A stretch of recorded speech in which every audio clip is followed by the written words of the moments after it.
vistazo de los que son las principales glándulas que tiene el cuerpo.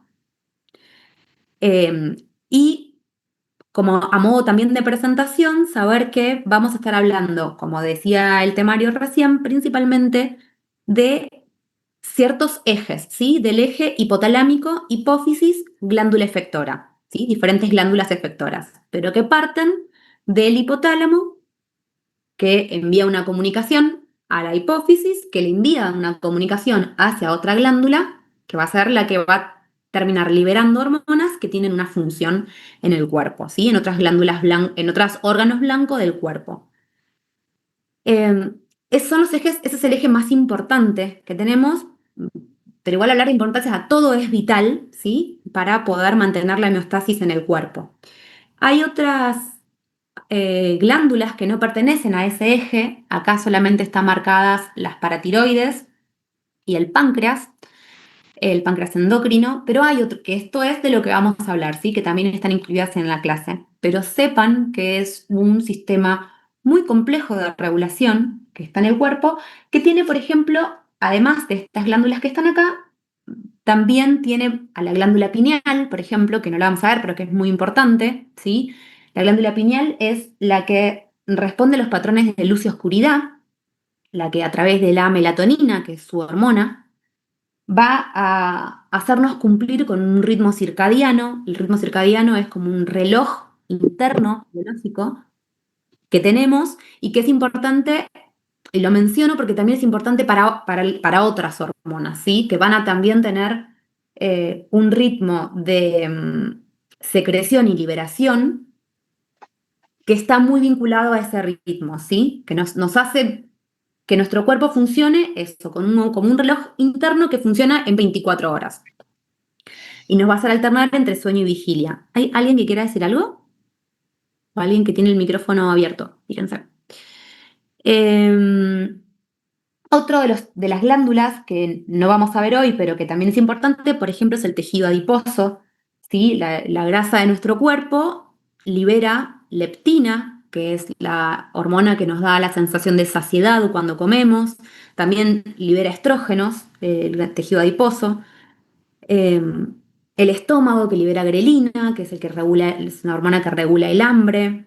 El riñón, que ya vimos, que liberaba la eritropoyetina. ¿Sí? ¿Se acuerdan que vimos que la eritropoyetina era la hormona que tenía como órgano blanco la médula ósea, ¿sí? Y que el mensaje que llegaba era que se sintetiza en las células sanguíneas, ¿sí? Esa es como una hormona que ya vimos, como para poder ordenarnos en qué es lo que estamos viendo hoy, ¿sí? Como cuál es el mecanismo de lo que vemos hoy.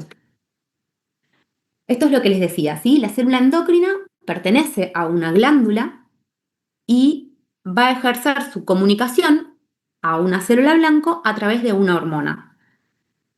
Decimos que es endocrino este sistema porque las células tienen diferentes formas de comunicación, una comunicación autócrina, parácrina y endócrina, ¿sí? La autócrina es cuando la célula, el mensajero que libera actúa directamente sobre esa célula, la parácrina es cuando va a actuar sobre las células que tiene cerca, pero lo que vamos a ver hoy son los mecanismos de comunicación que incluyen, ¿sí? Que comprenden que esa hormona, que esa sustancia química viaje por el torrente sanguíneo, ¿sí? Lo que quiere decir es que esa célula endocrina, cuando libera esa hormona a torrente sanguíneo, esa hormona tiene la potencialidad de llegar a todas las células a donde llegue la sangre, o sea, a todas las células.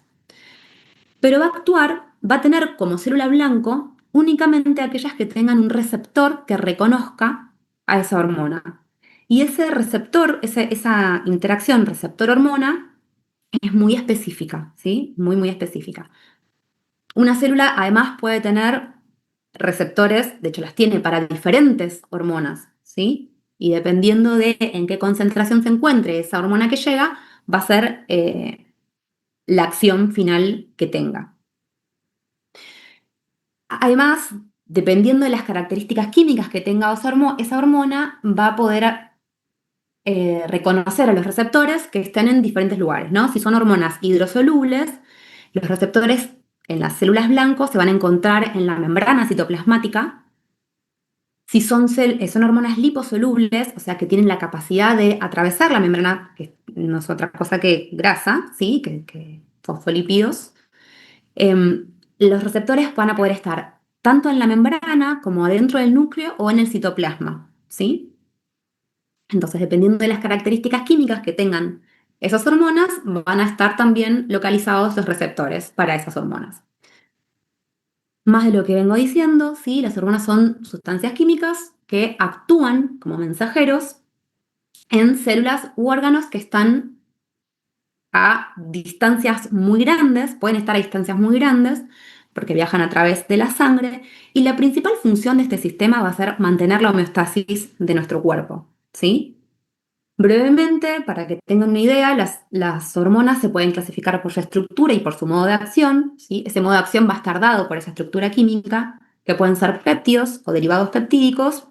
Esos son ejemplos de esas hormonas peptídicas. Pueden ser esteroideas, ¿sí? Hormonas que son derivadas del colesterol, por eso es importante tener ciertos niveles de colesterol, porque es la materia prima para formar estas hormonas, como son las de la corteza suprarrenal y las hormonas sexuales. Y también tenemos hormonas que son aminas, ¿sí? Como les dije, las que son lipofílicas, las esteroides, que son las que provenientes del colesterol, tienen acción intracelular, ¿sí? Pueden tener los receptores adentro de la célula. Bien, entonces, volvemos acá a situarnos en los ejes, en las glándulas, en las diferentes glándulas que tenemos, porque esto va a suceder de la siguiente manera. El punto de partida del eje hipotálamo hipófisis, hormona de glándula efectora, va a ser el hipotálamo, que está situado en una parte del cerebro, en el encéfalo, en el mesencéfalo, dentro del encéfalo, en el mesencéfalo. No tienen que saber eso, pero es para que sepan que es una zona que está muy conectada con otras partes del cerebro, ¿sí? Tiene mucha afluencia y mucha influencia. Quiere decir que va a estar, va a conducir muchas de las funciones que después tenga el cerebro y el resto del cuerpo, y a la vez va a estar condicionado por un montón de señales que vienen de otras partes del cerebro, ¿sí? Donde llega información del exterior, del medio en el que nos encontramos, y también está muy vinculado al sistema límbico, que es el sistema de las emociones, ¿sí? Esto uno lo ve de manera muy resumida, pero realmente son sistemas muy, muy complejos. Del hipotálamo están descritos como todos los núcleos que lo conforman. A nosotros y nosotras eso no nos va a importar, pero sí saber que a partir de esta glándula, que es como la glándula de partida, se van a desarrollar los siguientes mensajeros y las siguientes indicaciones para que el cuerpo reaccione. Entonces, el hipotálamo va a actuar entonces sobre la hipófisis, que es la glándula estrella, como ya les dije, regula muchísimas funciones dentro del cuerpo, y el mecanismo por el cual va a actuar es el hipotálamo se va a comunicar con la hipófisis a través de hormonas y de neurotransmisores, ¿sí? Como dijimos, las hormonas son sustancias químicas que viajan por torrente sanguíneo, y los neurotransmisores son sustancias que ejercen esa función de mensaje a través de la red neuronal, ¿sí? Viajan mediante las neuronas.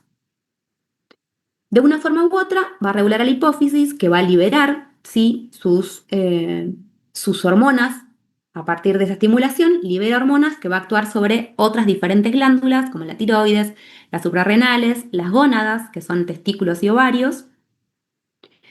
Y a la vez, cuando eh, las glándulas efectoras liberen sus hormonas, ¿sí? Por ejemplo, en el caso de la tiroides, cuando la tiroides libere T3 y T4, que son sus hormonas, que lo vamos a ver más adelante, pero esto es a modo de que vayan entendiendo cómo funcionan las hormonas de este eje, va a haber una autorregulación de todo el sistema endocrino, y esto es muy importante. La T3 y la T4, cuando salen a circulación, van a viajar por sistema sanguíneo, van a llegar a la hipófisis, donde hay células que tienen receptores para T3 y T4, y le van a decir a la hipófisis que ya no libere más TSH, ¿sí? TSH es la hormona de la hipófisis que le dice a la tiroides que libere T3 y T4. Van a llegar por circulación a ejercer este feedback negativo. ¿sí? Que es ese decirle a la glándula que le dio la orden de que se sintetizaran y se liberaran sus hormonas, de que ya no se liberen más. Y también viajan al hipotálamo, donde también hay receptores, para que ya tampoco se libere más la TRH, que es la hormona que viaja del hipotálamo a la hipófisis, ¿sí? Esto que les acabo de decir es la forma en la que se regulan, ¿sí? El sistema de autocontrol que tiene el sistema endocrino, que principalmente es este feedback negativo. Eh, Hay ciertas hormonas, que son las menos, que tienen una retroalimentación positiva. ¿Qué quiere decir? Que cuando la hormona se libera, se sintetiza y se libera a circulación, viaja, vuelve a llegar a esa glándula, a la glándula anterior, en el orden jerárquico, ¿sí? Acá, por ejemplo, esta hormona, ven que viaja, vuelve, y en estos casos, que son los menos, tienen una retroalimentación positiva, o sea, estimulan a que se siga liberando más y más de esa hormona. El caso más típico es el de la oxitocina, que ahora lo vamos a ver en detalle, pero que se libera en el momento del parto, ¿sí? Y que una vez que empieza a haber oxitocina en circulación, viaja a hipófisis y a hipotálamo para decir que se libere más y más oxitocina para favorecer el parto, ¿sí? El resto, la mayoría de las otras hormonas tienen feedback negativo. Una vez que están en circulación, les dice que ya no se sinteticen más. Bueno, brevemente vamos a hablar del equipamiento. El tipo de muestra que vamos a usar acá en este laboratorio es el suero, ¿sí? No se usa otra muestra que no sea suero. Repasen los tubos. Siempre eso es o sea, es algo que no pueden no saber, ¿sí? De esta materia porque es la materia prima con la que con que se trabaja. La muestra es lo mismo de siempre, que esté bien centrifugada, no tenga hemólisis, lipemia, ni fibrina, ni ictericia.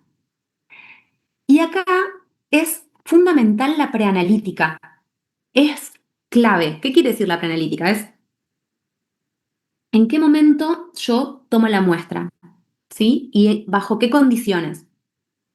Yo les voy a ir mencionando algunos casos muy puntuales que tienen que saber, pero sí quiero que aunque no veamos, porque si no todo es un montón, aunque no veamos puntualmente para cada caso, sí tienen que saber que en el caso de trabajar en un laboratorio de endocrinología o que tengan que, por el motivo que sea en su carrera profesional, trabajar con una muestra endocrinológica, es importantísimo el horario de extracción, ¿sí? El horario de extracción, hay muchas muestras que no pueden sacarse después de las 10 de la mañana porque no tiene ningún sentido y se van a encontrar también con que hay mucha resistencia a eso porque, pero yo vine igual, o el privado que igual te lo va a sacar porque lo quiere facturar y no tiene sentido, ¿sí? Porque tienen ritmos de secreción, muchas de las glándulas, entonces es muy importante el horario de extracción. En el caso de las hormonas sexuales, que esa diapositiva, ahora que lo pienso, no se las puse al Profe, final. Sí, disculpe, pero hay una compañera que me dice que no puede entrar. a ver, ya vemos. Acá ya pude entrar, perdón, no sé qué Ok, pasaba con ok. mis... Bien, bien. Seguimos. Bueno, hay una diapositiva que no les puse, después se las voy a subir porque es importante que la tengan, que las hormonas sexuales no es difícil, igual no es nada más que todas las hormonas sexuales tienen que sacarse del día 2 a 5 del ciclo, salvo la progesterona, que se saca del día 21 o 23 del ciclo, y eso es muy importante, porque ahora cuando lleguemos a esa parte van a ver que es un despiole de subidas y bajadas hormonales, y para poder analizar eso es muy importante la preanalítica, ¿sí? Hay algunas otras en donde es necesario que el paciente o la paciente esté en reposo, ¿sí? Mínimo un reposo de media hora cuando llega, una vigilia de 2 horas, quiere decir que no se puede levantar e inmediatamente sacarse sangre, sino que tiene que estar con 2 horas, o sea, tienen que haber pasado 2 horas de estar despierto, eh, y así, ¿sí? Bueno, esto es lo mismo de siempre, el mantenimiento de los equipos. Esta es una fotito del equipo que se utiliza, uno de los equipos que se puede utilizar para endocrinología, es el que uso yo en el hospital. Em, pero lo mismo de siempre, ¿no? Para poder confiar en esos resultados y que todo es automatizado y todo está bien, importante los mantenimientos, las calibraciones y los controles de calidad. ¿Sí? Eso nunca lo tienen que perder de vista. Vamos a empezar hablando del eje hipotálamo-hipófisis. Presentación del eje hipotálamo-hipófisis. El hipotálamo, ya dijimos que va a liberar a partir de sus hormonas o neurohormonas, va a mandar información a la hipófisis, que es como estos huevitos, como es esta estructura, que ya les dije que tiene el tamaño como de una arveja, así es muy chiquitita. Propiamente dicha, la hipófisis anterior o la adenohipófisis es la que va a liberar hormonas, porque en realidad la parte posterior de la hipófisis o neurohipófisis es una extensión del hipotálamo. Acá en la hipófisis posterior no se sintetiza ninguna hormona. Las hormonas que son liberadas a través de la hipófisis posterior se sintetizan en el hipotálamo. ¿Sí? Esas hormonas son la oxitocina y la vasopresina, o ADH u hormona antidiurética. ¿Sí? De acá no se sintetiza nada, se liberan las del hipotálamo. La oxitocina, estos vamos a ver ahora acá como a modo de presentación muy vagamente, y después vamos a puntualizar en cada una de estas hormonas y cada una de estas glándulas. La oxitocina va a tener una función muy importante en el momento del parto y en el momento de la lactancia. Va a actuar sobre contrae, ¿sí? La oxitocina hace contracción tanto de las células que están alveolares que están alrededor del pezón para que pueda eyectarse la leche, y la contracción del músculo liso del útero también para que pueda eyectarse, queda medio bruto, pero para que pueda salir, ¿sí?, el bebé en el momento del parto. La vasopresina va a actuar principalmente sobre el riñón, regulando el estado hídrico del cuerpo, ¿sí? Es la hormona antidiurética. Va a evitar que se pierda agua por orina, ¿sí? Hago acá un paréntesis, van a ver que es una clase que tiene mucho contenido. Traten de agarrarse también de las cosas que les puedan servir para estudiarlo después, ¿sí? Yo nunca les voy a dar un único nombre, digo, si yo les digo vasopresina y en la clase también les dije que se llamaba DH, van a tener todos los nombres, digamos. Cuando me refiero a una hormona, les voy a poner todos los nombres con los cuales me refiero a ellas o se las conoce, para que no tengan que estudiarse todos los nombres, con que la puedan reconocer a partir de uno, está bien, ¿sí? Bien, eso por parte de la hipófisis posterior. La adenohipófisis o hipófisis anterior va a liberar la hormona de crecimiento, o GH, va a liberar prolactina, las hormonas sexuales, LH y FSH, la ACTH, la adrenocorticotrofina, y la TSH o tirotrofina. Todas las hormonas que son de la hipófisis terminan en trofina, ¿no? Salvo la FSH, la folículo estimulante, y la hormona luteinizante, que se llaman así. Entonces, la hormona de crecimiento, liberada por la hipófisis, va a actuar en diferentes órganos blancos, va a favorecer el crecimiento, ¿sí? Sobre todo de huesos y músculos. La prolactina va a ser la que estimule la producción de la leche, ¿sí? Esta era para la liberación de la leche, esta es para la producción de la leche. Estas dos tienen importantes funciones, tanto en varones como en mujeres, ¿sí? Van a actuar a nivel gonadal, o sea, su glándula efectora van a ser los ovarios, que van a liberar estrógeno y progesterona, y los testículos, que van a liberar testosterona, ¿sí? Por otro lado, la ACTH va a actuar a nivel de la corteza suprarrenal, ¿sí?, que son dos glándulas que están arriba de los riñones, que van a liberar hormonas corticales. Y la TSH tiene como glándula blanco la glándula tiroidea, que, aunque no se ve, pero libera las hormonas tiroides, ¿sí?, T3 y T4. Este es el pantallazo que vamos a ir profundizando a lo largo de la clase. Entonces, el hipotálamo, básicamente ya lo hablamos, está en una región del encéfalo que se llama mesencéfalo, va a regular a la hipófisis a través de sus neurohormonas, ¿sí? Y la hipófisis es la principal glándula endocrina. Bien. Hormonas hipotalámicas, ¿sí? Estamos en el principio de todo. Por un lado, tiene el hipotálamo hormonas que son liberadoras e inhibidoras que van a actuar sobre la hipófisis anterior, ¿sí? Van a controlar, a decirle a la hipófisis anterior, ¿sí? Estamos acá, en el hipotálamo van a viajar estas hormonas liberadoras e inhibidoras para decirle a la hipófisis que tiene que liberar lo que vimos recién, ¿sí? Acá está el nombre, no tienen que saberlas. Eh, va a ser necesario, es bastante igual intuitivo, ¿sí? Porque cuando tienen que ser TSH y la que la libera es la TRH, ¿sí?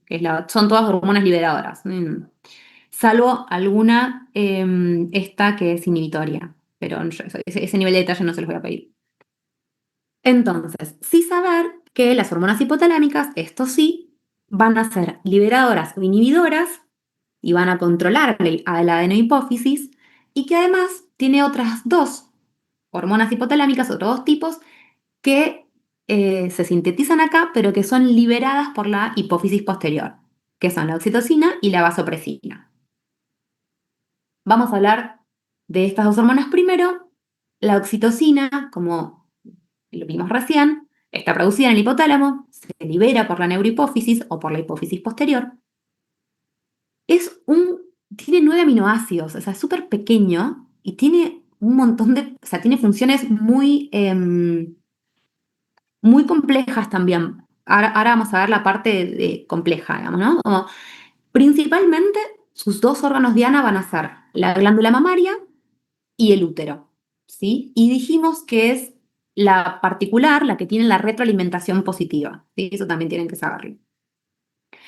Eh, en, en la mama, ¿sí? En el tejido mamario, lo que va a hacer es, por eso yo les decía que la pensaran como la hormona de la contracción en estos órganos blancos, ¿sí? Porque va a inducir la contracción del músculo liso, ¿sí? Lo que va a hacer que aumente la presión dentro de esos conductos alveolares y pueda salir la leche materna. Si no hay oxitocina, la leche no puede salir al exterior, ¿sí? En el parto, la presión que hace el feto para salir del útero va a generar, lo mismo, perdón, acá, es la succión del bebé, no lo puse, pero sépanlo, la succión del bebé de la mama lo que induce esa contracción, ¿sí? Porque esa succión de la mama es lo que llega al hipotálamo y da la orden de que se libere oxitocina. En el parto, el feto presionando sobre el músculo liso del útero es lo que genera la señal que viaja al hipotálamo para que se libere oxitocina y que se contraiga ese músculo liso para que pueda salir el bebé, ¿sí? En los dos casos es una cuestión que sucede en el cuerpo femenino y en los varones favorece la salida de los espermatozoides durante las relaciones sexuales, ¿sí? Además, la oxitocina tiene una función como neurotransmisor, que es muy interesante, se estudió mucho durante el COVID también por el distanciamiento social que hubo, eh, está muy vinculada a la reducción del estrés y de la ansiedad y es la hormona de la empatía, ¿sí? Es la que genera, está muy vinculada al establecimiento de los vínculos afectivos, de la intimidad y la confianza. Bueno, esa es la oxitocina. La otra hormona de la hipófisis posterior es la vasopresina. La vasopresina también se produce en el hipotálamo, se almacena ahí y se libera a través de la neurohipófisis. ¿Qué hace la vasopresina? También es una hormona peptídica. Lo que hace es controlar la reabsorción de moléculas de agua, ¿sí? Sensa a través de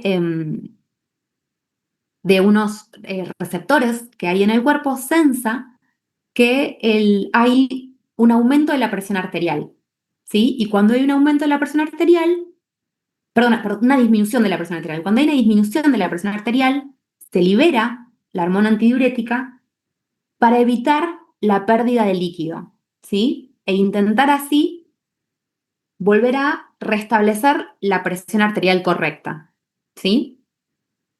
Eh, Eso es básicamente lo que hace, va a regular entonces la presión arterial a través del manejo de fluidos, glucosa y sales, ¿no es cierto?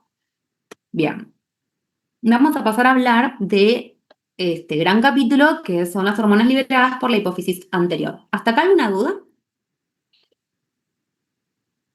No, profe. No, profe. No. Bárbaro. Muy bien.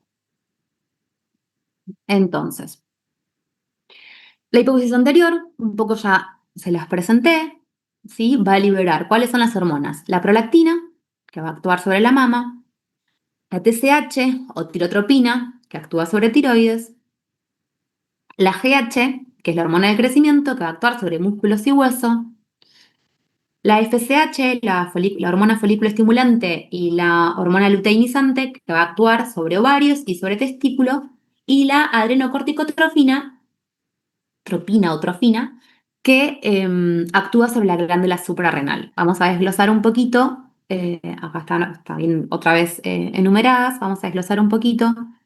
No pierdan de vista esto de los feedback negativos, ¿sí? Entonces, arrancamos por la hormona del crecimiento.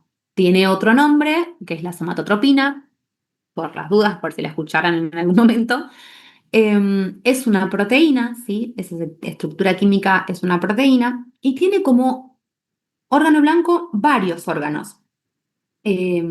Principalmente va a ser músculo esquelético, tejido adiposo, ¿sí? Y hueso. Pero para actuar sobre hueso, también tiene este otro órgano blanco que es el hígado, porque para actuar sobre hueso eh, lo hace de manera indirecta. Es el hígado el que, por acción de la hormona del crecimiento, va a liberar un factor de la hormona del crecimiento, ¿sí? Se llama así, IGF, factor de la hormona del crecimiento, que estimula el crecimiento óseo, ¿sí? Entonces, acá está tildado para que lo tengan. Estimula el crecimiento y desarrollo en la infancia y la adolescencia. Estimula el crecimiento óseo lineal, ¿sí? O sea, a nivel vertical. Y de cartílago, o sea, al ancho también. Anabolismo proteico, ¿sí? O sea, lo que va a hacer es estimular al músculo para que sintetice proteínas. Y, por el contrario, va a catabolizar los lípidos, ¿sí? Los va a hidrolizar. Eso aumenta la glucosa disponible, ¿sí? Esa grasa se convierte, va a funcionar al contrario de lo que funciona la insulina. Va a aumentar la glucosa disponible. Entonces, para esto piensen como muy clave en los niños y niñas cuando están en etapa de crecimiento, que previo a pegar ese estirón, ¿sí? Que está marcado por esta hormona, tienen, bueno, la reunión va a terminar en 10 minutos, vamos a terminar lo de hormona de crecimiento y vuelvo a armar otro.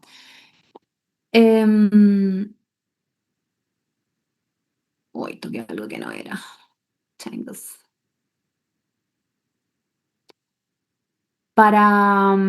Piensen en eso, en ese estirón que van a pegar, que está conducido por la hormona de crecimiento, que suelen ser niños, uno tiene otros cuerpos, ¿no? Como más, bueno, ahora cuando pegue el estirón, no se estiliza esas palabras, bueno, que se usan en horribles, pero que sí está bueno como para ayuda a memoria, de pensar que ahí hay un gran catabolismo de lípidos, ¿sí?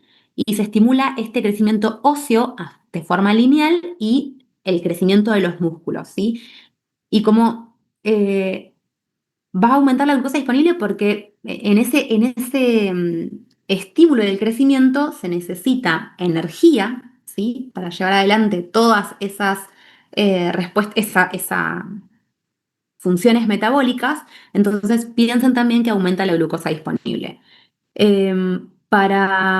Si nosotros tenemos un déficit de la hormona de crecimiento durante la infancia, lo que vamos a tener es enanismo. Un exceso en la infancia va a dar un proceso patológico de gigantismo y un exceso en la adultez, ¿sí? Si se sigue, sobre todo estos por tumores, se sucede la acromegalia, ¿sí? Entonces, alteraciones de la hormona de crecimiento, no crecen los huesos largos, uno queda con una estatura que se tiene en la infancia. Hay personas que tienen un exceso durante la infancia, entonces eso hace que los huesos largos sigan desarrollándose, desarrollándose, y la consecuencia es gigantismo. Y la acromegalia es cuando hay un aumento, un exceso de hormona de crecimiento durante la adultez. Entonces lo que empieza a crecer, como ya están sellados los huesos largos de crecimiento axial, lo que crece es el cartílago, ¿sí? Por eso es que hay un ensanchamiento, sobre todo mucho en las manos, en los lóbulos de las orejas, en la nariz. Eso es la acromegalia. Bien, antes de seguir, voy a dejar de compartir. eh, Recording stopped. y hago la otra reunión, ¿sí? Nos vemos ahí en la otra, cuando termine de descargar esta. Bueno, profe. Muy bien, sí.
Bárbaro.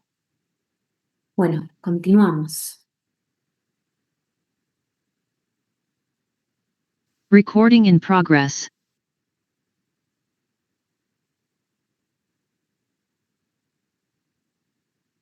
Bien. Me voy acá, así. Aquí.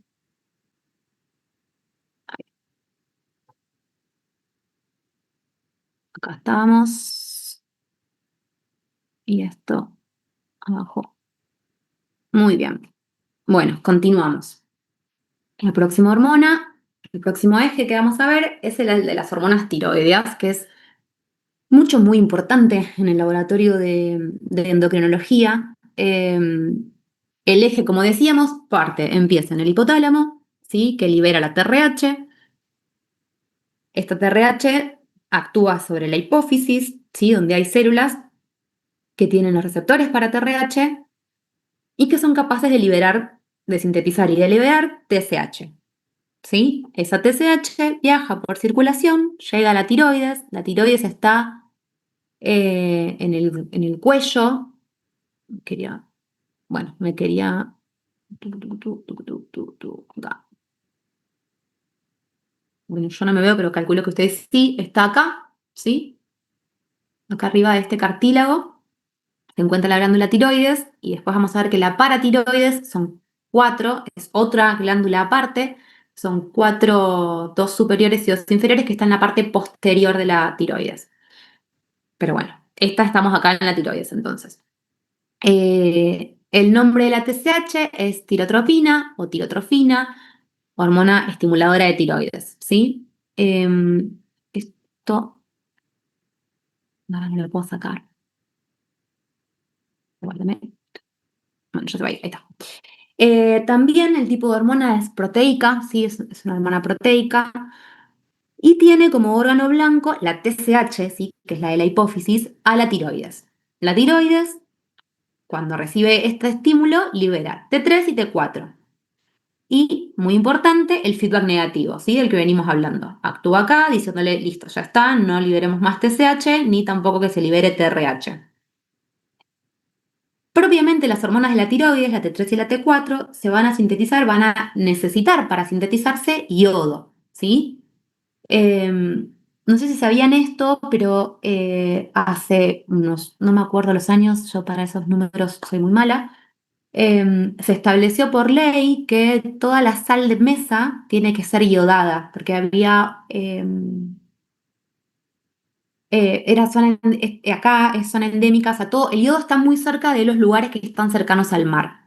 Entonces, a medida que nos alejamos del mar, menos contacto tenemos con el yodo, había mucho bocio, y había muchas patologías tiroideas porque no había síntesis correcta de estas dos hormonas. Entonces, en algún momento, que les debo el año, se estableció en Argentina que toda la sal de mesa tiene que ser iodada para asegurar en un alimento que llega, que usamos de manera cotidiana, asegurar que haya yodo para poder sintetizar de manera correcta las hormonas tiroides, ¿sí? Viajan mayoritariamente unidas a proteínas. Ahí estamos. Bien, entonces, van a principalmente a regular cómo el cuerpo va a usar la energía, las hormonas tiroides, ¿sí? Van a regular la temperatura, son las hormonas del metabolismo, también, ahí como para algo de lo cual agarrarse como idea para estudiar. Son las hormonas del metabolismo, cómo se usa la energía, ¿sí? Van a regular la temperatura corporal, la frecuencia y la fuerza del corazón, la velocidad del movimiento de los alimentos a través del tracto digestivo, ¿sí? Entonces, eh, lo único que está acá, que lo vamos a ir viendo después, pero no les hice una diapo de cretinismo porque no hace falta, saber que si una persona tiene deficiencia de hormona tiroidea durante la adultez, vamos a tener un hipotiroidismo. Hay diferentes tipos de hipotiroidismo. El más común es el hipotiroidismo de Hashimoto, que es una enfermedad autoinmune, que ahora la vamos a ver. El exceso de hormonas tiroideas genera hipertiroidismo. Es menos frecuente que el hipotiroidismo es muy frecuente, chicos. Es muy frecuente, sobre todo en mujeres, pero también afecta a los varones. Si hay exceso, es hipertiroidismo, está la enfermedad de Graves, que la vamos a ver ahora también.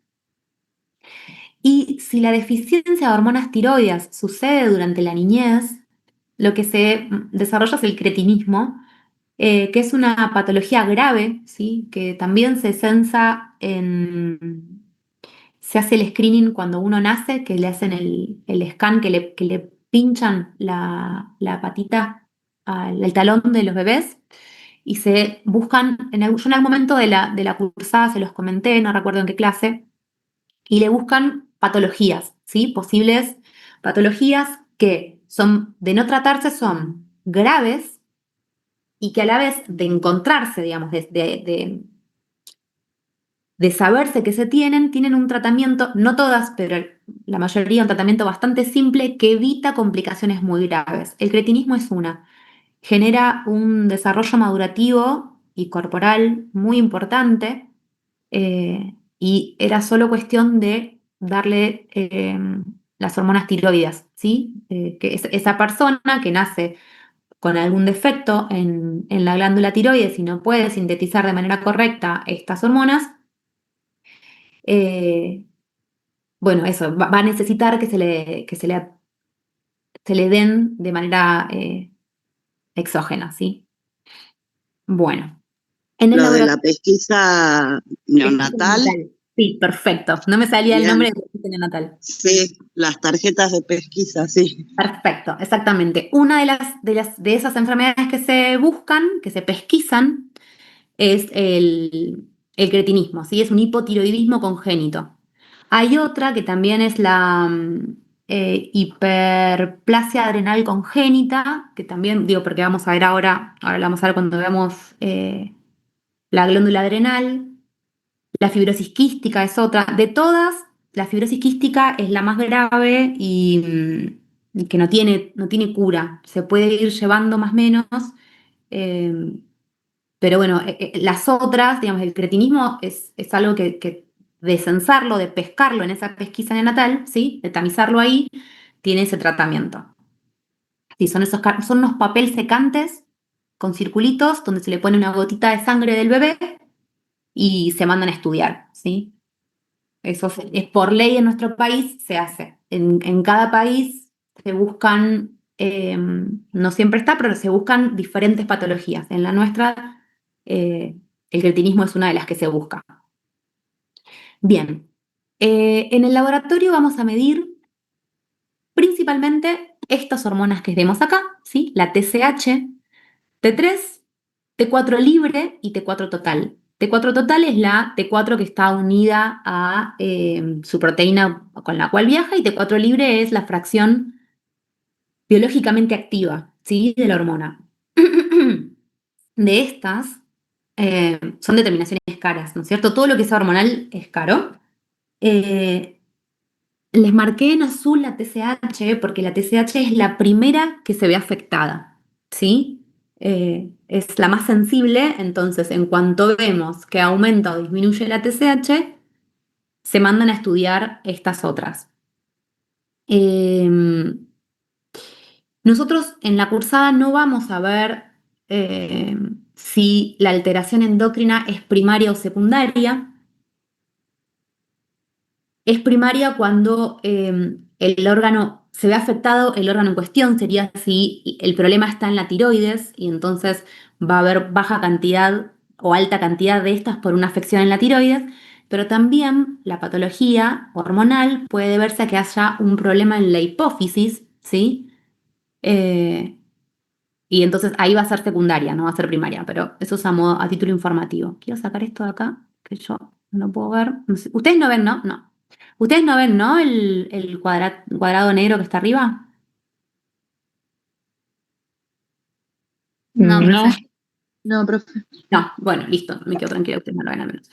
La extracción acá tiene que hacerse antes de las 10 de la mañana. Y esto es muy importante y no se negocia. Yo ayer discutí con una médica, no se negocia. Se hace antes de las 10 porque después da cualquier cosa. Eh, Además, otras de las cosas que se pueden medir para evaluar el eje tiroideo es la tiroglobulina, ¿sí? Y los anticuerpos antitiroglobulina, que son principalmente para seguir procesos de cáncer, ¿sí? Carcinomas. Anticuerpos antitiroperoxidasa, que también son anticuerpos que están dirigidos hacia la glándula tiroides, entonces son anticuerpos que se generan contra la glándula tiroides, la destruyen, ¿sí? Es muy típico de las enfermedades autoinmunes. Pueden ser positivos tanto en hipertiroidismos, porque la enfermedad de Graves es hipertiroidismo, como en la tiroiditis de Hashimoto, que es hipotiroidismo, ¿sí? Lo que la caracteriza es que es de enfermedades autoinmunes. Y también se pueden dosar los anticuerpos antirreceptor de TSH, que son los TRAB, que se unen, son también unos anticuerpos que se unen a los receptores para TSH y pueden estimular la función tiroidea o pueden inhibirla, ¿sí? Esto es a título informativo, porque como es muy común, bien, a ver si esto lo puedo poner acá. Las patologías asociadas al eje tiroideo, hipotiroidismo e hipertiroidismo. Para que entendamos los signos y los síntomas, tenemos que volver a cuál es la función que tienen estas hormonas, ¿sí?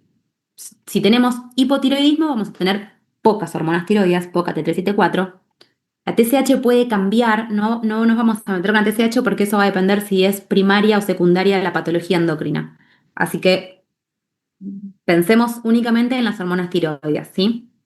Y en el hipertiroidismo van a estar aumentadas. Como dijimos que regulan la forma en la que se utiliza la energía, si yo tengo pocas hormonas tiroides, voy a ver pérdida de cabello, cansancio, intolerancia al frío, dijimos que regulaba la temperatura corporal. Va a haber un aumento de peso porque está enlentecido el metabolismo del cuerpo, ¿sí? Mala memoria, estreñimiento, dijimos que también regulaban el tránsito intestinal, ¿sí? Todo eso va a estar como lento, ¿sí? Y la intolerancia al frío es muy característica. La quebradura de las uñas, la piel reseca. Las causas del hipotiroidismo pueden ser fármacos antitiroideos, deficiencia de yodo en la dieta, que yo les dije que esto era muy común, que por eso se yodifica la sal de mesa. La cirugía de tiroides, y acá una de las causas más importantes, que como lo vamos a ver después, calculo que no lo puse, pero que es autoinmune, ¿sí? Que es el hipotiroidismo de Hashimoto. El hipotiroidismo es un poco más frecuente en mujeres que en varones, pero no significa que no suceda en varones, sucede. En el hipertiroidismo lo que tenemos es un metabolismo exacerbado, ¿sí?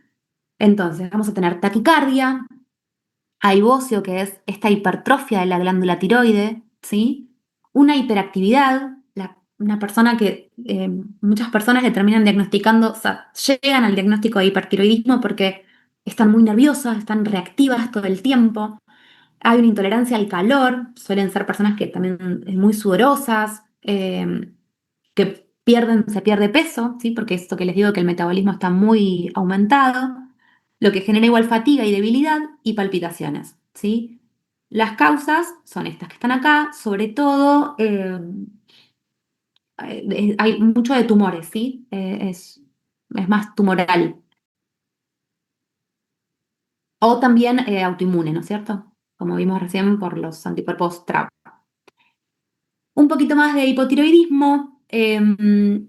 La más frecuente es la enfermedad de Hashimoto, que es autoinmune, ¿sí? El sistema inmunitario empieza a producir anticuerpos que atacan por error a la glándula y la destruyen. Como consecuencia se sintetizan y se liberan pocas hormonas tiroideas, ¿sí? El tratamiento para esto es la levotiroxina, que es una forma de artificial de hormona tiroidea de T4. Y acá están nuevamente los signos y síntomas que tiene el hipotiroidismo, ¿sí? Esta medicación se toma de por vida, hay que ajustar la dosis. Si se llega a ajustar la dosis de manera correcta, no hay ningún problema y la persona deja de tener todos estos signos y síntomas, ¿sí? A veces sí hay que tener mucha constancia y no hacer desajustes, vamos a decirlo así, con la medicación. La enfermedad más común dentro del hipertiroidismo es la enfermedad de Graves, donde hay unos anticuerpos que también van a liberar, van a imitar, ¿sí? En este caso imitan la función de la TSH, logrando sus mismos efectos, ¿sí? Son los TRAB. Entonces, aunque yo no tenga, aunque no esté liberando la hipófisis la señal para que la tiroides libere sus hormonas, tengo unos anticuerpos random que se generaron por el sistema inmune que imitan la función de la TSH, ¿sí? Entonces le dicen a la tiroides que libere hormona tiroidea, aun cuando ya hay un montón de hormona tiroidea en el cuerpo, ¿sí? Ese feedback negativo funciona porque no es que se libera TSH, no hay TSH en aumento, sino que están estos anticuerpos, ¿sí? El tratamiento es tomar fármacos antitiroides y si no, lo más común es la cirugía, ¿sí? La persona se vuelve hipotiroidea como tratamiento y toma levotiroxina. Pero es preferible eso como manejo a el hipertiroidismo. Y hay algo que es muy común, que esos anticuerpos se depositan en la parte de atrás de los ojos, generando no me sale la palabra, oftalmopatía, exoftalmos es la palabra que quiero decir, ¿sí? Que es muy característico de la enfermedad de Graves. Hasta ahí con el eje tiroideo. ¿Alguna duda? No, profe. ¿No? Bien. No, profe. Bárbaro. Seguimos entonces. Puse seguido acá, a modo de paréntesis, esta diapositiva. ¿Por qué? Porque la tiroides, además de sintetizar y liberar T3 y T4, sintetiza calcitonina, ¿sí? Y junto con la paratormona van a regular los niveles de calcio y de fósforo, ¿sí? Las dos. Pero tienen que quedar en claro que la tiroides es la que sintetiza y libera calcitonina y la paratiroides, que es otra glándula, que como les dije está atrás de la tiroides, son estas cuatro, en humanos así, de esta manera. La glándula paratiroides sintetiza y libera la hormona paratiroidea, ¿sí?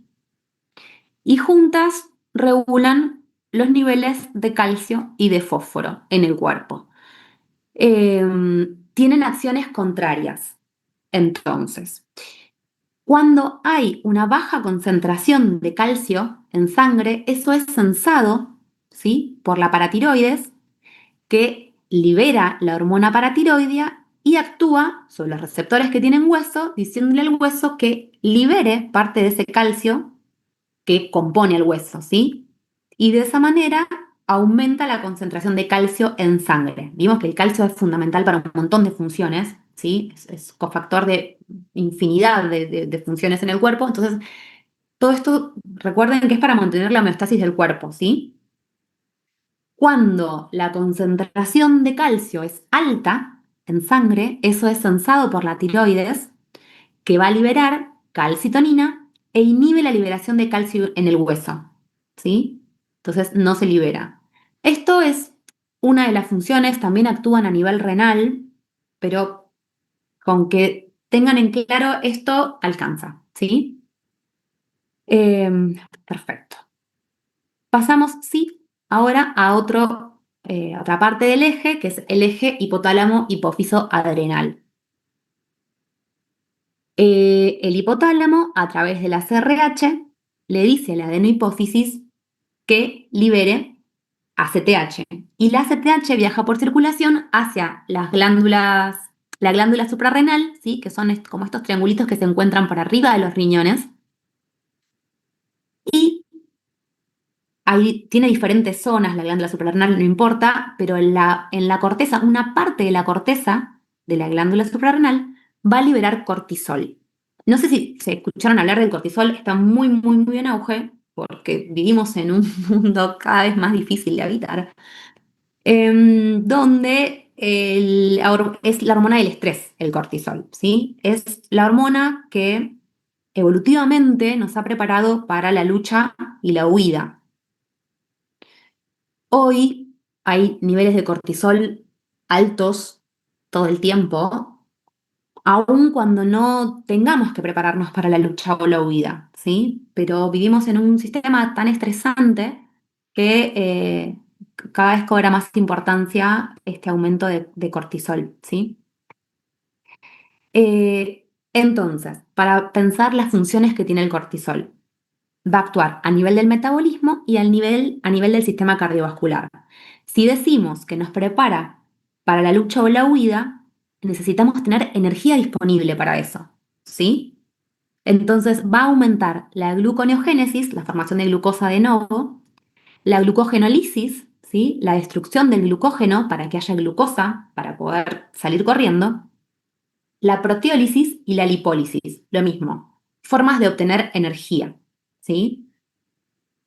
Y que esto está muy bien, bien usado, ¿no es cierto? El cuerpo es sabio, está bien. Evolutivamente esto ha sido muy, muy provechoso como especie. Y a nivel del sistema cardiovascular aumenta la contractibilidad miocárdica, o sea, de las células musculares del corazón, y aumenta el gasto cardíaco, o sea, aumenta la frecuencia cardíaca, ¿sí? Piénsenlo cuando tengan que pensar, cuando tengan que estudiarlo como todo aquello que nos prepare para luchar o para huir. Además, las hormonas adrenales, la glándula suprarrenal, libera otras hormonas, ¿sí? Acá está los glucocorticoides, el más común y el que me interesa que asocien es el cortisol, que como dijimos eleva la glucemia, entre otras cosas que las vimos recién. Y además, la corteza adrenal libera aldosterona y andrógenos. Sepan que libera andrógenos, que son hormonas masculinizantes, tanto en varones como en mujeres. Cuando hay una hiperplasia suprarrenal congénita, se liberan mucha cantidad de andrógenos y es otra de las patologías que se censan en la pesquisa neonatal, a título informativo. Eh, la aldosterona, que es otra de las hormonas que se libera, tiene un papel muy clave en la reabsorción de sodio y en la excreción de potasio en el riñón, ¿sí? Y forma parte, yo se los dejé acá, para que lo sepan también, porque es muy, a mí me fascina el sistema endocrino, me parece eh, súper complejo, todo relacionado, para que ustedes lo tengan, para saber, yo no les voy a pedir la aldosterona, pero que sí pertenece al sistema renina-angiotensina-aldosterona, ¿sí? Que es un sistema complejo hormonal que regula la presión arterial y el volumen sanguíneo, ¿sí? Se censa en el riñón que hay un aumento de presión, que hay una baja de presión, claro, se censa que hay una baja de presión en el riñón, eso hace que se libere angiotensina en otra parte del cuerpo, es vasoconstrictor, ¿sí? Va a tender a que aumente la presión como respuesta y se libera también aldosterona, es una reacción así como en cadena, y la aldosterona al reabsorber sodio también contribuye a elevar la presión arterial, ¿sí? Bien, acá les hago también un recuadro de las patologías que generan las alteraciones en las hormonas adrenales, como ser el hiperaldosteronismo primario, que es un aumento de aldosterona y disminución de renina. Esto es a título informativo. También puede haber un hiperaldosteronismo secundario. Es un feocromocitoma, que es un tumor que sucede a nivel de la médula, ¿sí? En la médula se liberan la adrenalina y la noradrenalina. La noradrenalina además es un neurotransmisor que se libera por red neuronal y tiene un montón de funciones. Pero la adrenalina sí se libera acá, de la médula adrenal, ¿sí? Y también nos prepara para situaciones de estrés. Esta enfermedad que está acá, sí la vamos a ver ahora más en detalle, que es el síndrome de Cushing, que sucede cuando hay exceso de cortisol en la sangre, ¿sí? Y a eso Vamos ahora. No, todavía no. ¿Qué medimos en el laboratorio en este eje? Acá se puede medir la hormona que libera el hipotálamo, la hormona que libera la hipófisis, la aldosterona, ¿sí? Que vimos recién la importancia que tenía para reabsorber el sodio, la renina, que también está implicado en este sistema de renina, angiotensina, aldosterona, pero lo que me importa que se queden es con que medimos cortisol, ¿sí? Y el cortisol se libera en la sangre de nuestro cuerpo como respuesta al estrés real o el estrés, o sea, de real de que me va a comer un león o el estrés que me genera hoy todo. ¿No? El examen, por ejemplo, ahora en épocas de exámenes sube el cortisol, ¿sí? Es real. Y bien, y también se libera como respuesta a un nivel bajo de glucosa en sangre. ¿Sí? Durante el ayuno se puede generar y liberar cortisol. Muy, muy importante el momento de la extracción del cortisol. Se extrae la sangre a las 8 de la mañana. Fin. ¿Sí? Se puede extender hasta las 9, 10 de la mañana, pero tiene un pico que yo les dejé acá. Tiene un ritmo circadiano. Todos los días el cortisol alcanza su pico máximo a las 8 de la mañana. ¿Sí? ¿Por qué? Porque le da la orden al cuerpo de que tiene que salir a vivir, a encarar el día, ¿sí? Y nos prepara, son niveles normales estos, ¿sí? No son picos patológicos, pero en una concentración normal se necesita energía, ¿sí?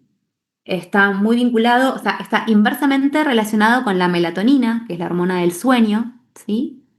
Y por este ritmo circadiano es muy, muy importante que la extracción sea a las 8 de la mañana. Acá ahora sí, las patologías que están asociadas al eje adrenal son el síndrome de Cushing y la enfermedad de Addison. Uno es por disminución de cortisol, ¿sí? De la síntesis, de la liberación de cortisol, en donde entonces vamos a tener niveles demasiado bajos, ¿sí?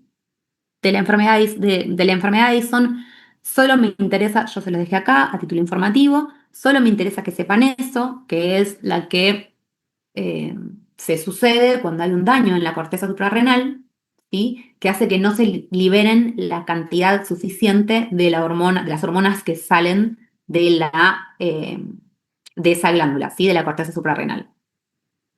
El síndrome de Cushing, sí, lo tienen que saber.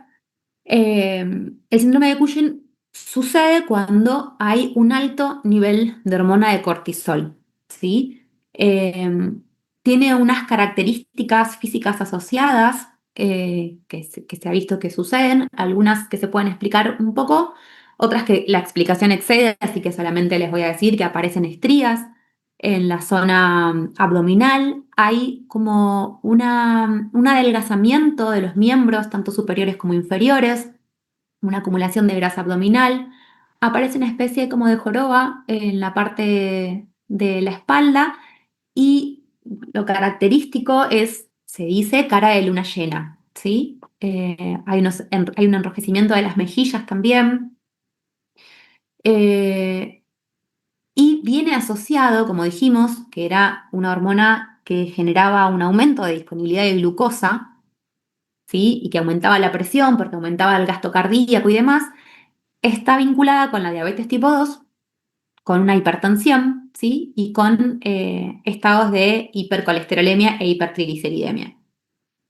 La causa más común son tumores y la ingesta de demasiados medicamentos glucocorticoides, ¿sí? O corticoides, que son medicaciones bastante comunes que se utilizan, por ejemplo, entre otras cosas, para el asma, ¿sí? ¿Vieron los PAP? Bueno, hay un montón de medicación que tiene corticoides y en exceso puede llegar a desarrollar un síndrome de Cushing. Hasta ahí, con el eje adrenal, la prolactina es otra de las hormonas que libera la adenohipófisis o la hipófisis anterior, que es lo que estamos viendo, ¿sí? Que es la hormona que dijimos, se va a terminar en 10 minutos, pero llegamos tranquilamente a ver prolactina. es la hormona que va a estimular la producción de la leche, ¿sí? Por parte de las glándulas mamarias. Y también la síntesis de progesterona en el cuerpo lúteo. Principalmente que se queden con que estimula la producción de leche, ¿sí? ¿Y cuál es el estímulo para que eso suceda? Es la succión del pezón durante la lactancia, ¿sí? Que va a favorecer esa liberación de prolactina. La dopamina, que es la hormona que libera el hipotálamo, o sea, el hipotálamo está constantemente, esto es una hormona particular porque todo el tiempo el hipotálamo está inhibiendo la liberación de prolactina, ¿sí? Todo el tiempo el hipotálamo libera dopamina que inhibe que se libere la prolactina. Cuando una mujer amamanta, se inhibe la liberación de dopamina y con la succión del pezón por el bebé, por eso es que puede darse la síntesis y liberación de prolactina, ¿sí? Bien, entonces vamos a dejar de compartir y voy a ir nuevamente a hacer otro video, ¿sí? ¿Alguna duda hasta acá? Yo te quería preguntar, profe, lo del eje hipotálamo, o sea, la primera parte, hipotálamo, hipófiso, adrenal. Sí, O sea, siempre se completa ese ciclo o sea, del hipotálamo a las hipófisis, a la suprarrenal, siempre, o sea, puede haber patologías que lo interrumpan del todo o siempre se completa. no termino de entender la pregunta, como que siempre se completa. Claro, ¿viste la hojita donde arranca lo del eje hipotálamo hipófisis adrenal? Que está el gráfico donde están arranca donde dice ritmo circadiano, hipotálamo, que libera el CRH, que se lo pasa a la hipófisis, es así. Sí, Eso es como un circuito que siempre funciona así. Circuito, no sé cómo llamarlo, un circuito. sí, sí. O sea, el hipotálamo libera frente a, no es que está todo el tiempo sucediendo, sí a las 8 de la mañana, por ejemplo, y sí frente a alguna otra respuesta, algún otro estímulo, como puede ser estrés, una Sí, lo que hipoglucemia. está ahí. Pero por Sí, eso, a menos que haya alguna patología que lo interrumpa, ese es el circuito normal, digamos. Ah, sí. ok. Dale, gracias. ¿Está bien? Sí, Sí. sí, gracias.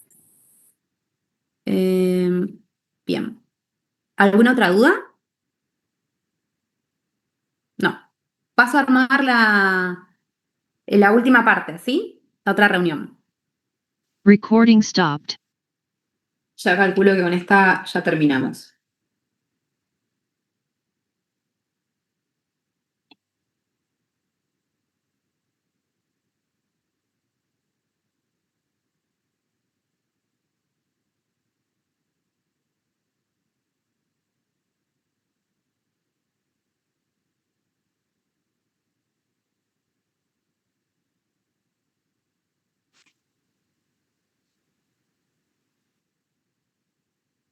Muy bien.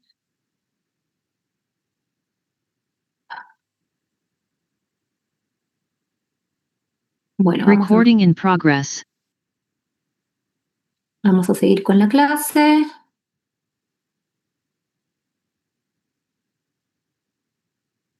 Entonces me quedo acá.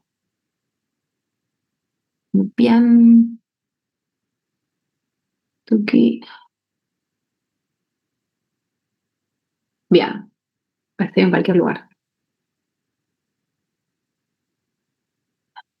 Bueno, díganme ahora, porque viene el eje hipotálamo hipófiso gonadal. ¿Sí? Em, entonces, este sistema, ¿sí? Que es dentro del eje hipotalámico hipófiso glándula efectora, es el último que vamos a ver, que después ver páncreas. Este sistema bueno, todo es muy importante. Controla la función sexual y reproductiva, ¿sí?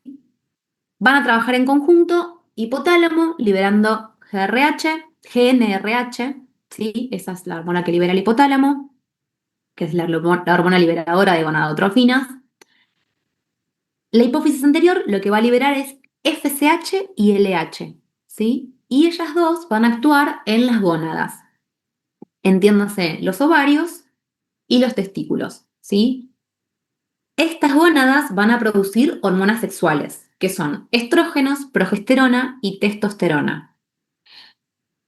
Y, como venimos viendo, estas hormonas sexuales son las que van a ejercer estos feedback, ¿sí? Sistemas de retroalimentación. No solamente hay un momento en el que hay un feedback positivo, pero yo no los voy a confundir, así que seguimos, ¿sí? Entonces, esto es a modo de resumen para que lo tengan, ¿sí? Lo que dijimos recién, la GnRH la libera el hipotálamo, que va a estimular la liberación de estas dos hormonas. La FSH y la LH son liberadas por la hipófisis anterior. La FSH va a estimular la maduración de óvulos y espermatozoides, ¿sí? La LH estimula la ovulación y la producción de testosterona.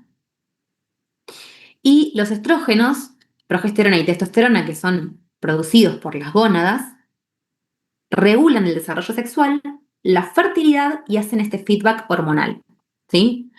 Entonces, vamos de a partes. ¿Cómo funcionan en varones? Los varones dijimos que van a ir a actuar a las gónadas, ¿sí? A los testículos.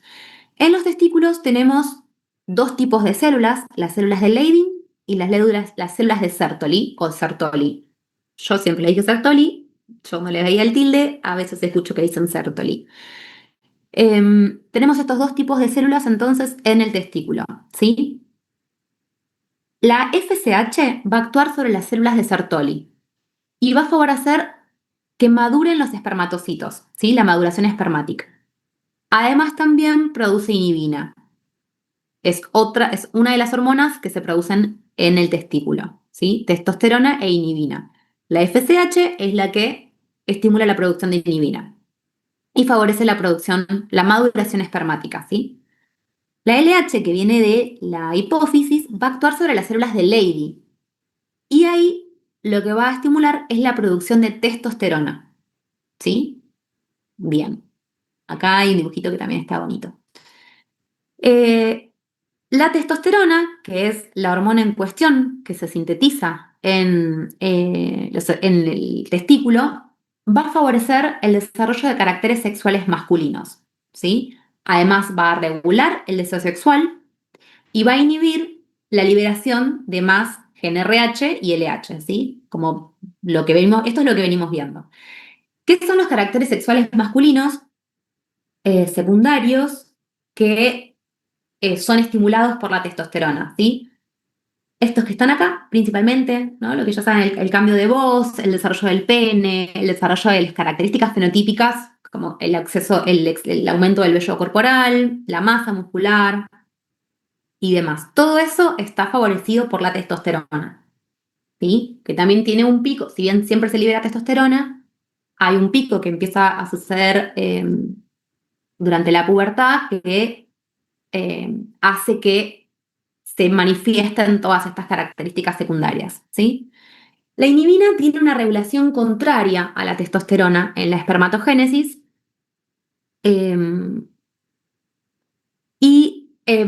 bueno, no me importa mucho la inhibina, la verdad. Lo puse porque es otra de las hormonas que se liberan. Acá hay un resumen, ¿sí? Básicamente entonces en el varón lo que sucede es esto, ¿sí? Y deben saberlo. Caracteres sexuales secundarios, masculinos y femeninos. Les hice acá un listado que es todo bastante intuitivo, la verdad. Yo quiero hacer la aclaración de que me voy a referir a mujeres y varones en la categoría de sexo, ¿sí? No estamos hablando de género, solamente voy a hablar a nivel biológico y, y por eso, eso es una aclaración que quería hacer. En mujeres, la FSH, en mujeres van a actuar las hormonas que vienen de hipófisis, FSH y LH, en el óvulo, ¿sí?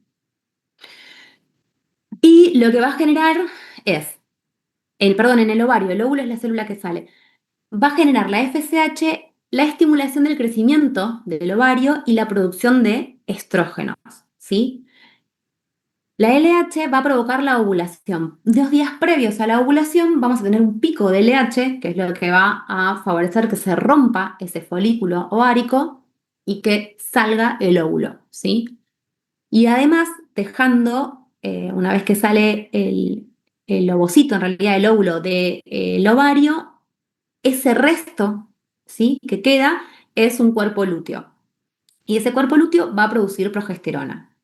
Van a ver que el ciclo todo el eje femenino es súper, o sea, es complejo, ¿sí? Es súper rico a nivel de regulación, tiene muchas aristas. Los estrógenos y la progesterona son las hormonas que se liberan en la gónada, ¿sí?, femenina. Entonces, vamos a pasar a hablar del estrógeno, que es quien regula el ciclo menstrual. Va a ser así como en los varones era la testosterona, acá el estrógeno es, los estrógenos, ¿sí?, porque son varios. El estradiol es el estrógeno más preponderante, pero son varios. Son los estrógenos responsables de las características sexuales secundarias, ¿sí?, que son estas que vimos acá. El aumento de las mamas, la aparición de vello axilar y pubiano, también el desarrollo del cambio de la voz, pero que es más agudo, demás. Y es muy importante, son muy importantes los estrógenos en la maduración de los órganos reproductores, ¿sí? Tiene un efecto protectivo de la salud de los huesos y también en la salud cardiovascular, ¿sí? Por cómo regula, por cómo regula la función, o sea, tiene un efecto protectivo por cómo se regulan las grasas. Pero no importa, quédense con que mantiene la salud de los huesos y el desarrollo también del endometrio, ¿sí?, que es la capa interna del útero. Y esto que les digo también de la función cardioprotectiva. La progesterona, que es la otra hormona, es principalmente, porque las dos en algunas cosas se pisan, pero principalmente es quien prepara el útero para la implantación, ¿sí? Después que sucede la ovulación, el útero comienza a sufrir una serie de cambios para la posibilidad de albergar un posible embarazo, ¿sí? Además, participa al principio en el desarrollo y mantención de la placenta. Tiene efectos en el sistema nervioso y en las glándulas mamarias también. Y la caída de la progesterona es la que va a provocar el inicio del sangrado menstrual. Ahora cuando veamos el ciclo se va a quedar un poquito más claro. Entonces, a modo de resumen, tienen acá, es muy importante en el desarrollo del aparato genital femenino, en la aparición de caracteres secundarios, en el crecimiento folicular, ¿sí? De esa manera es que regula el ciclo, crecen los folículos, van ensanchando las paredes del endometrio, ¿sí? Está acá, el desarrollo de la pared del endometrio, la capa interna del útero. Por eso digo que se pisan, que también eso es importante porque se va preparando para albergar, ¿no?, el desarrollo de un posible embrión allí dentro del útero. Y la progesterona, sobre todo, tiene función en la receptividad endometrial, ¿sí? Ya está, ahí las paredes del endometrio ya están hipertrofiadas, digamos, ¿no? Como grandes, ¿sí? Han crecido. Y lo que va a hacer la progesterona es favorecer esa recepción y la implantación del embrión, en el caso de que suceda, espesa el moco cervical y estimula la producción de leche también, ¿sí? El ciclo menstrual es un ciclo complejo, así como teníamos el ritmo circadiano, ¿no?, que es este ritmo de 24 horas que tienen las hormonas como por ejemplo el cortisol y la melatonina, que las vimos hace un rato. Las hormonas sexuales femeninas también son cíclicas, ¿sí? Responden a un ciclo, pero que no es de 24 horas, sino que es más o menos de 28 días. Donde el día 1 de ese ciclo es el día donde comienza la menstruación, ¿sí? Esto ya saben que es una generalidad, ¿sí? No todos los ciclos duran 28 días. pero más o menos es lo que está registrado como la media, ¿sí? El promedio. Entonces, lo que sí sucede es que el día 1 es el día donde comienza la menstruación y a la vez se va a llamar, una vez que pase esta menstruación, lo que comienza es la fase proliferativa o fase folicular, ¿sí? Donde los folículos que están dentro del ovario van creciendo. Como dijimos, por estimulación de la FSH, ¿sí? Bien. O sea, en el día 14, más o menos, y más o menos un día, sucede la ovulación, ¿sí? Que es el desprendimiento del ovocito de ese folículo ovárico, ¿sí? Lo que queda de ese folículo ovárico es, una vez que ha salido el ovocito, es el cuerpo lúteo, ¿sí? Y una vez que se sucede la ovulación, o sea, el desprendimiento de ese ovocito, comienza esta fase, que es la fase secretora o la fase lútea, que dura 14 días. O sea, esta parte es mucho más constante que esta anterior. Esta anterior es la que varía, pero una vez que sucede la ovulación, suelen ser 14 días, ¿sí? Entonces, acá a modo de resumen, les dejo que del 1 al 14 va aumentando la FSH y va creciendo el folículo. La ovulación se da aproximadamente el día 14, donde hay, a ver, acá está, ven, acá está el día 14, todo lo anterior es fase folicular, todo lo que sigue es la fase lútea. Previo al día 14 hay primero un aumento de FSH, ven acá, y este aumento de FSH se sigue después por un pico muy importante. Perdónenme, sí, igual sucede esto, pero lo importante es el aumento de estrógenos. Previo al día de la ovulación, lo estipulamos como el 14, para que suceda la ovulación, clave, tiene que haber este pico de LH, ¿sí? El pico de LH es lo que va a dar como consecuencia la ovulación. Lo que sucede concomitantemente y un poco previo a esto también es este aumento de estrógenos, ¿sí? Que los estrógenos vienen aumentando, hacen este aumento que favorece el pico de LH para que suceda la ovulación. Después de eso cae la LH y lo que empieza a aumentar con el cuerpo lúteo es la progesterona, ¿sí? Ven que la progesterona aumenta. ¿Por qué? Porque una vez que sucede la ovulación, dijimos que la progesterona iba a favorecer la implantación de un posible embrión, ¿sí?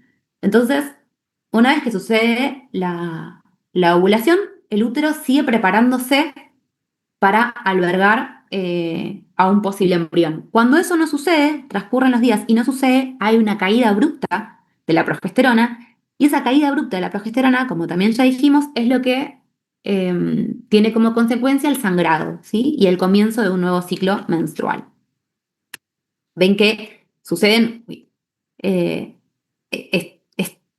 esto también tiene un feedback, va y viene. Esta parte de acá es súper compleja, pero bueno, sí tienen que saber lo que yo les acabo de decir, ¿sí? Acá hay una especie de resumen y completar un poquito más. La LH, sintetizada, ¿sí? Por la adenohipófisis, llega así como dijimos que teníamos las células de Leydig y las células de Sertoli en el testículo, en el ovario tenemos las células de la teca y las células de la granulosa. La LH va a estimular la producción de andrógenos por parte de las células de la teca, ¿sí? Que están en los folículos ováricos. Esos andrógenos, por estimulación de la FSH, se convierten en estrógenos en las células de la granulosa, ¿sí? Vos piensen que son dos células que pertenecen a un mismo tejido, ¿sí? Que están cerca. Entonces, una vez que las células de la teca sintetizaron andrógenos, porque las estimuló la LH, esos andrógenos que están ahí, cerquita de las células de la granulosa, van a ser captados por las células de la granulosa y van a pasar a ser convertidos en estrógenos por acción, ¿sí? Por estimulación de la FSH. Entonces, se inicia el ciclo menstrual y la producción de estrógenos va aumentando. ¿Ven? Esto que vemos acá, acá los estrógenos, conforme va pasando los días, aumentan los estrógenos. A mitad del ciclo menstrual hay un aumento pronunciado de la LH, ¿sí? Eso provoca la ovulación. Después de la ovulación, se inicia la síntesis de progesterona, ¿sí? Que eso sucede también por la formación del cuerpo lúteo. Si el folículo se convierte en cuerpo lúteo y sintetiza progesterona. Si no hay fecundación, ese cuerpo lúteo que producía estrógeno y progesterona se degenera, ¿sí? Se empieza a degradar, a degenerar, y eso va a provocar una disminución tanto de estrógenos, ven, que es el violeta, como de progesterona. Y la disminución de esa progesterona va a generar ese desprendimiento del endometrio, ¿sí? De las paredes del útero, dando lugar a la menstruación. Esto sucede todos los meses, ¿sí? ¿Qué pasa si hay fecundación? Si hay fecundación, ¿no? Que es la unión del óvulo y el espermatozoide, se forma un cigoto y ese cigoto empieza a crecer y se forma un embrión. La hormona, la hormona coriónica humana es la hormona que se produce inicialmente, es producida por el embrión y luego lo pasa a producir la placenta durante el embarazo y es clave para que el embarazo prospere, ¿sí? Le va a indicar esta hormona al cuerpo lúteo que tiene que seguir produciendo progesterona y estrógeno, sobre todo progesterona, y es la que se utiliza en las pruebas de embarazo. Propiamente dicho, en realidad, lo que se utiliza en las pruebas de embarazo es la subunidad beta, ¿sí? De toda esta hormona, la gonadotrofina coriónica humana, lo que se censa en la prueba de embarazo es la subunidad beta. La medición de esa subunidad beta va a permitir distinguir entre embarazos normales y embarazos que no son normales, y también son útiles para el seguimiento de una pérdida gestacional, ¿sí? Y también se utiliza mucho como marcador tumoral en ciertos cánceres, ¿sí? Acá se ve que este es el día de la ovulación y si hay fecundación, aumenta a partir de la semana 4, ¿sí? Se considera día 1, el día 1 del último ciclo menstrual que hubo.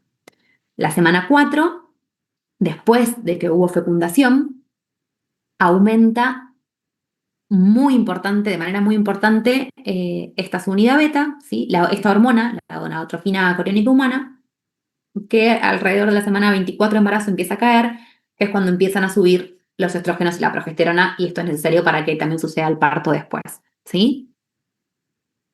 Fin del eje del gonadal. Pasamos a lo último que vamos a ver, que es el páncreas endocrino, ¿sí? El páncreas se encuentra en esta parte del abdomen. Tiene acá rodeándolo el intestino, la primera parte del duodeno. Acá arriba está el vaso, está el hígado de este lado y acá arriba, como encimado, está el estómago. Es bastante inaccesible la ubicación del páncreas. Cuando hay una pancreatitis, que es una inflamación del páncreas, hay como todo un dolor muy, muy agudo y irradiado se llama, ¿sí? El páncreas es una glándula mixta. ¿Qué quiere decir esto? Que va a tener una parte exócrina, ¿sí? Que ayuda con la digestión, que es la liberación del jugo pancreático, que se libera en el intestino, y una parte endocrina, ¿sí?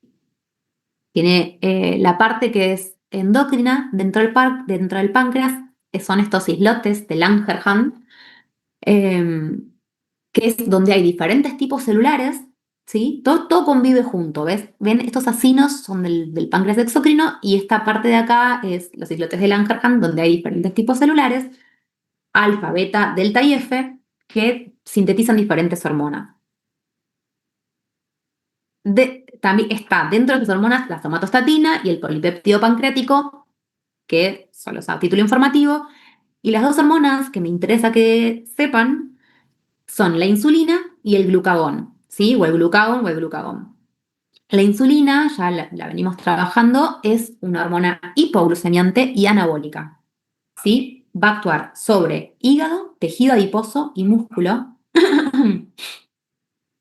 ¿Para qué? Va a censar, ¿sí? Va a censar cuando hay un aumento de glucosa en la sangre y lo que va a generar es un efecto hipoglucemiante, o sea, las va a ingresar dentro de estos órganos sobre estos tejidos sobre los cuales actúa el hígado, tejido adiposo y músculo para que internalicen esa glucosa que está dando vuelta y tengan funciones anabólicas. O sea, a partir de esa glucosa, la insulina lo que va a hacer es favorecer la formación de tejido adiposo, de tejido muscular y de glucógeno.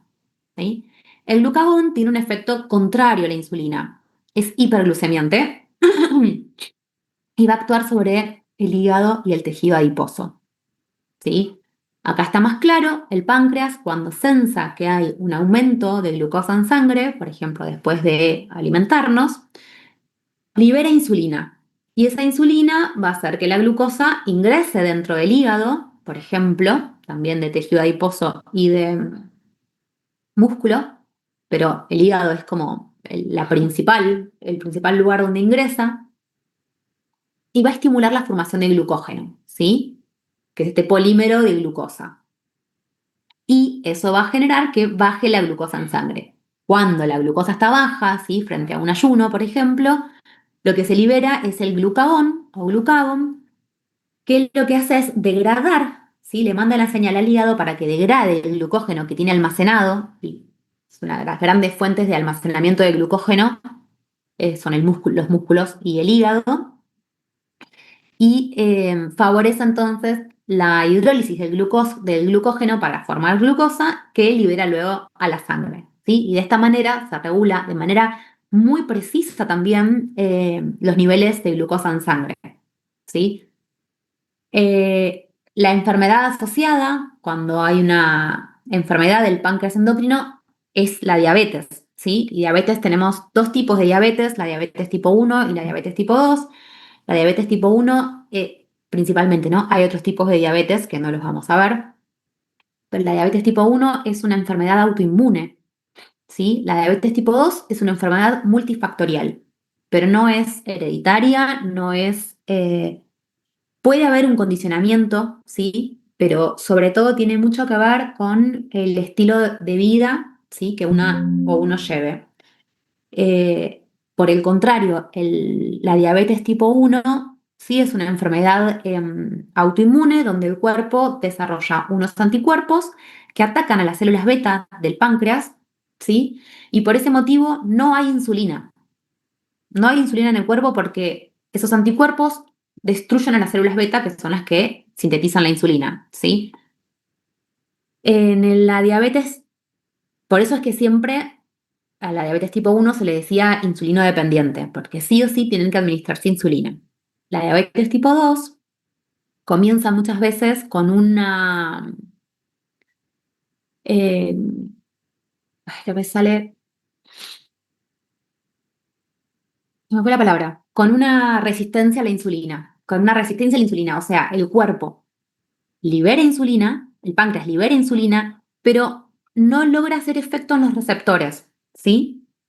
Por diferentes motivos. Muchas veces esto comienza como un síndrome metabólico, hay una hipercolesterolemia, hipertrigliceridemia, un aumento de la masa abdominal, sedentarismo, hay un montón de condiciones que van a favorecer esa resistencia a la insulina y entonces al principio el páncreas se ve sobreexigido, ¿sí?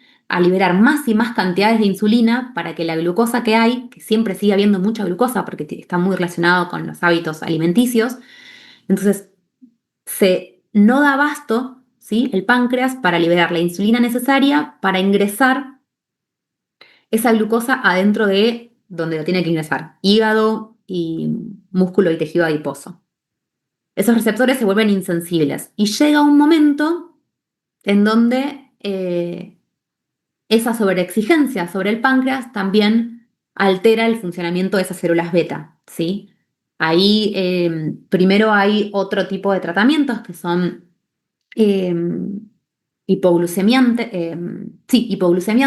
que van a hacer que disminuyas la cantidad de glucosa en sangre, pero puede también terminar siendo una persona que necesite de la administración exógena de insulina, ¿sí?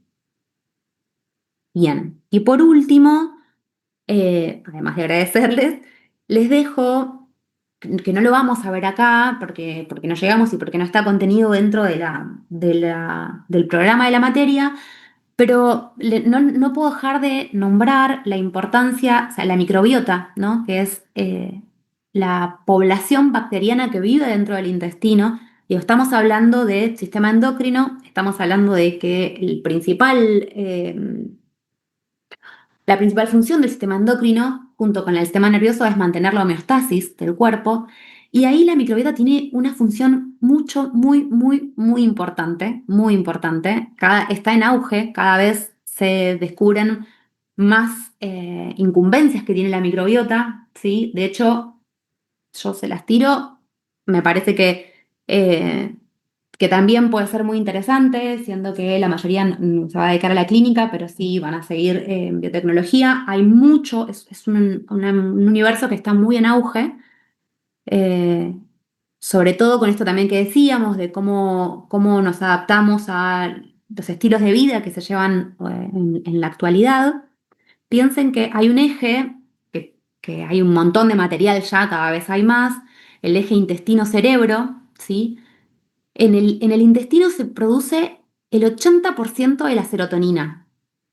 Es un montón. O sea, la serotonina, que es una hormona que no llegamos a ver acá, que tiene que ver con el estado anímico, ¿sí? Hay un montón de personas hoy que tienen los niveles muy bajos de serotonina, se produce en el intestino, se produce a partir de alimentos que ingerimos y de cómo las bacterias que viven en nuestro intestino pueden metabolizar ese alimento, ¿sí? Entonces, yo se los dejo ahí simplemente para que, o sea, a quien le interese, para seguir investigando sobre el tema. Eso no tiene nada que ver, pero a mí me parece muy interesante. Profe, Sí. en ese tema, por ejemplo, la alimentación puede cambiar el tema de, porque yo tengo una amiga, ¿no? Que tiene problemas con la serotonina, bueno, a causa de eso tiene depresión, Sí. pero lo primero que hacen es medicarte, ¿viste? Y yo digo, fíjate con la alimentación porque todo eso está como muy relacionado, me parece también. Hoy por hoy, por suerte, es re interesante lo que planteas. Hay un montón de estudios. Hay unos documentales también que están varios. Yo después voy a buscar alguno y les voy a dejar el link para que le interese. O sea, a mí me gusta ver documentales. Que vinculan fuertemente esto de la microbiota, porque como el 80% de la serotonina es un montón, ¿no? Antes se pensaba que eso era Claro, sí. algo que venía del cerebro, sale del intestino. Y es clave, hay muchos estudios que estudian las distintas poblaciones que hay de bacterias dentro de la microbiota y cómo se hacen estudios también de la materia fecal. E incluso yo en uno de los últimos congresos a donde fui, que hablaban de microbiota, se toma, se estudia a personas que tengan una microbiota sana, que se reflejan buenos niveles hormonales y se arman cápsulas con materia fecal para que sean ingeridas por personas que no pueden remontar los niveles de serotonina y se ha visto cómo eso genera cambios impresionantes, o sea, cambios que cuando uno no puede remontar los niveles de serotonina, se llega a situaciones que es un poco, uno puede pensarlo como extremo, pero está cada vez más en auge. Sí, está muy Y relacionado. eso, esas cápsulas que estimularían a la microbiota, o sea, de manera natural. Claro, se intenta poblar, hay que hacer, tiene todo un protocolo, cuidado y demás. Antes hay que hacer toda una dieta, pero lo que se intenta es poblar el intestino con una población variada y de determinadas especies de bacterias en el intestino. Se está visto que muchas de las personas que tienen depresión tienen muy poca diversidad de microbiota, muy poca diversidad, y eso está íntimamente relacionado con estados de depresión. Y autoinmunidad también. No, Claro, no, porque son barreras de defensa también.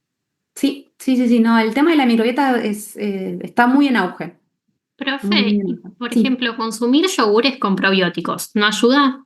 sí, sí. O sea, ¿sirven o no es una mentira los que dicen, viste, yogur con probióticos? Permitime desconfiar de la industria láctea. Ahora, o sea, yo no voy no sé el tema de los yogures propiamente dicho. si bien tienen probióticos, y está bien, tienen un montón de componentes inflamatorios para el sistema, para el intestino, que ahí es donde ya a mí me hace ruido. Pero los probióticos son alimento para las bacterias que tenemos ahí, ¿sí? Prebióticos y probióticos. Los probióticos son bacterias y los prebióticos son alimentos para esas bacterias, que también es importante. Fibras y demás cosas para que esas bacterias que están dentro de nuestro intestino crezcan y se diversifiquen. Profe. Claro. El chucrut. El chucrut. Bueno, excelente, sí, el chucrut. El chucrut. Es súper sano. El kéfir también es otro. Eso iba a decir, en la facu se hace mucho kefir. Sí, no, para mí por eso es un universo interesante para ustedes que se van a dedicar a. Yo estoy viendo de qué manera incursionar ahí, pero tengo la limitante, o sea, de falta de herramientas biotecnológicas, siento, pero es un universo, que lo puedo encargar desde otro lugar, ¿no? Pero para mí es un universo súper interesante y que está muy en auge. O sea, cada vez hay más y más gente interesada en eso. Y también por todo lo que sucede con la industria alimenticia, ¿no? Y farmacéutica, esto que vos decías, de primera instancia te medican las farmacéuticas, que está bien en muchos casos, pero en otros, permítanme dudar. No se va a terminar. Se termina la reunión en 5 minutos. ¿Alguna otra duda? Profe, de todo esto, así puntual, como lo diste vos, más o menos las partes más importantes. Sí. Y bueno, Sí, agarren el pregunteo mucho. también y conciso y puntual. ¿Sí? Yo les fui diciendo más o menos, o sea, qué es lo que quiero, las partes que son de cultura general, o por si a alguno le interesa profundizar, pero sí. ¿Está bien? ¿Damos por cerrado? Nos vemos para el examen. Mucha suerte. Estudien, estudien, Ok. estudien, estudien. Yo todavía tengo el recuerdo de que hubo exámenes en el primer examen donde me pusieron que había fibrinógeno en el suero y mi corazón llora porque lo vimos 1000 veces y les dije 1000 veces que no. Estudien, estudien, que yo no les tomo algo que no hayamos visto, pero tienen que estudiar, ¿sí? Sí, yo lloré. Bueno, mucha suerte y cualquier cosa me preguntan. Los nervios fueron. Chao, profe. Nos Profe, vemos. No, mucha suerte, Gracias. chicos. salía como un flyer que había un posible paro no docente, justo el jueves 20. Sí. ¿Qué pasa con eso? Yo me comuniqué ayer con el instituto y me asignaron el aula, así que entiendo que sigue todo en pie. Ah, Si bueno, llega a haber alguna cosa de que no, nos comunicamos, pero no creo porque ayer me contestaron que sí. dale, buenísimo. Gracias. Bárbaro. Chao, profe. Adiósito, que estén Gracias, muy bien. profe. Recording stopped. Chao, muchas gracias, profe. Chao, que estén bien.